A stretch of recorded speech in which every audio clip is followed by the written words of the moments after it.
You have power over your mind, not outside events. Realize this, and you will find strength. Imagine a man queuing armies, facing invasions, political pressure, betrayal, sickness, and loneliness, yet writing quietly to himself about patience, virtue, and peace. This man was Marcus Aurelius, Emperor of Rome, but more importantly, a student of life. Meditations is not a book written to impress the world. It is a diary, a private journal from a man trying to stay good in a world full of chaos. A man reminding himself how to remain human. And today, we transform those personal notes into lessons you can carry for the rest of your life. Marcus begins by reminding himself of a simple truth. Life is short, short enough that every moment wasted on anger, gossip, fear, or doubt is a moment that will never come back. He writes that everything we do must reflect the understanding that we are temporary. We come and go like sparks in the universe. This idea is not meant to depress you, it is meant to free you. Because once you understand how short life is, you stop living for other people, you stop chasing empty praise, and you begin focusing on what truly matters: your mind, your character, your choices. Marcus insists on one thing above all: focus only on what you can control. You cannot control opinions. You cannot control the past. You cannot control the behavior of others. You cannot control fame, luck, or outcomes. But you can control the way you respond. You can control the thoughts you choose to accept. You can control your honesty, your effort, your discipline. This, to Marcus Aurelius, is freedom. Another idea he repeats is the acceptance of change. Everything changes. The seasons shift. People evolve. Relationships end. Circumstances rise and fall. Your body ages. Your priorities transform. Nothing stays the same. Marcus tells himself not to resist this. Change is not the enemy.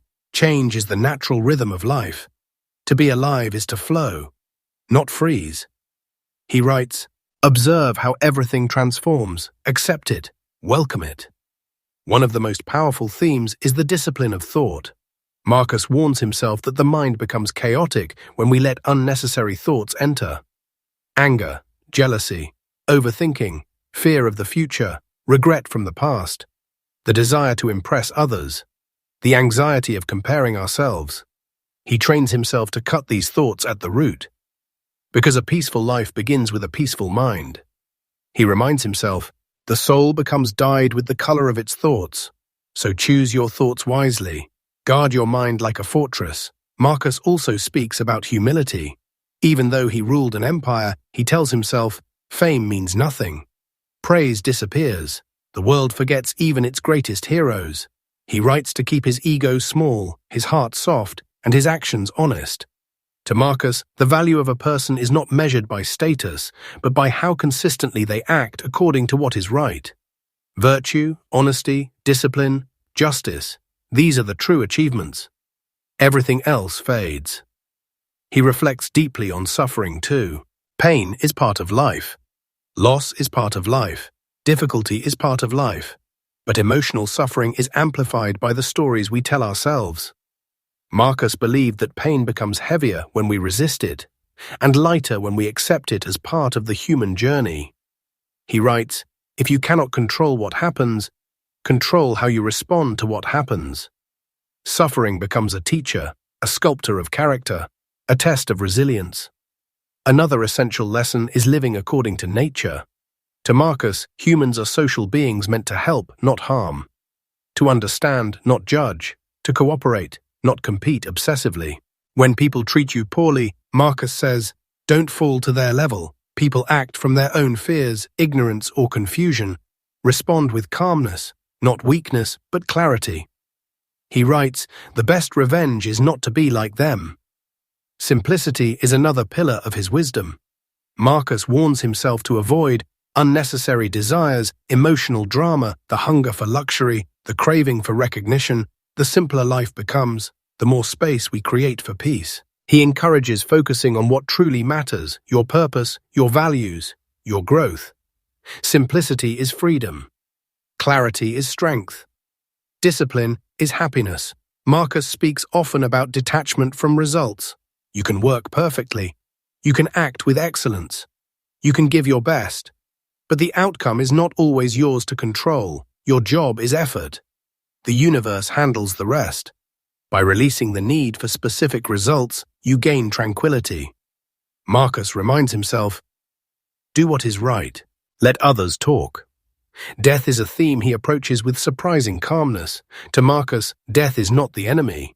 Death is nature completing its cycle. Thinking about death is not meant to create fear. It is meant to create urgency. If today were your last day, would you spend it in anger, in jealousy, in regret, in worry? Or would you live fully, love deeply, forgive quickly, and act with purpose? Marcus writes about death to remind himself how to live. Responsibility is another powerful theme. As emperor, Marcus carried the weight of an entire empire, yet he constantly reminds himself, stay disciplined, stay calm, stay fair, do what must be done, serve others. Let your actions speak. Whether emperor or ordinary person, everyone has influence. Everyone affects others. Everyone leaves a mark. The question is, what kind of mark do you want to leave? In the end, Meditations is a guide for inner strength. It teaches you don't control the world. You control your perception of it.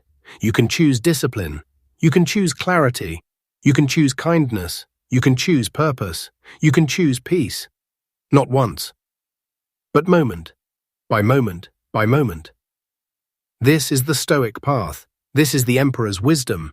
And if these words reached you today, remember, everything you are searching for is inside you. You only need to practice it every single day.